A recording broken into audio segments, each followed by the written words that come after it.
तामिळनाडूमधील Tiruppur cyber police विभागाकडे काही जणांनी फेक वेबसाईटच्या माध्यमातून आपली फसवणूक झाल्याची तक्रार केली होती. यामध्ये एकूण 18 तक्रारदारांनी 53,000 रुपये लुबाडल्याची तक्रार दाखल होती. या तक्रारीच्या आधारे तिरुपूर सायबर पोलीस ठाण्याचे पोलीस उपनिरीक्षक सय्यद रफिक सिकंदन व महिला उपनिरीक्षक कनक वल्ली व त्यांचे पथक तांत्रिक तपासाच्या आधारे शोध घेत असताना अशा प्रकारच्या गुन्ह्यासंदर्भात पाँडिचेरी व कोइंबतूर येथे 2 जणांना अटक झाली. ते सध्या पुन्हा ॲक्टिव्ह झाले.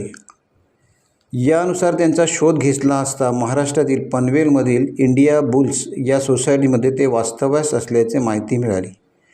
त्यांच्या पथकाने पनवेल तालुका पोलीस ठाण्यात येऊन व पोलीस निरीक्षक गजानन घाडगे यांची भेट घेऊन त्यांना गुन्ह्यातील गांभीर्य सांगून पनवेल तालुका पोलीस ठाण्याच्या सायबर सेल व गुन्हे प्रकटीकरण कक्षाच्या पथकाला साथीला घेऊन इंडिया बुल्स या सोसायटीमधील मेरी गोल्ड या इमारतीमधील 8व्या मजल्यावरील एका फ्लॅटमध्ये छापा टाकला.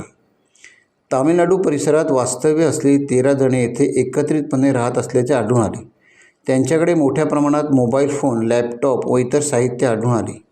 त्यांना ताब्यात घेऊन अधिक चौकशी केली असता या गुन्ह्यातील मुख्य आरोपी प्रदीप याच्या माध्यमातून अशा प्रकारचे नियमित लोकांची फसवणूक करत असल्याचे आढळून आले.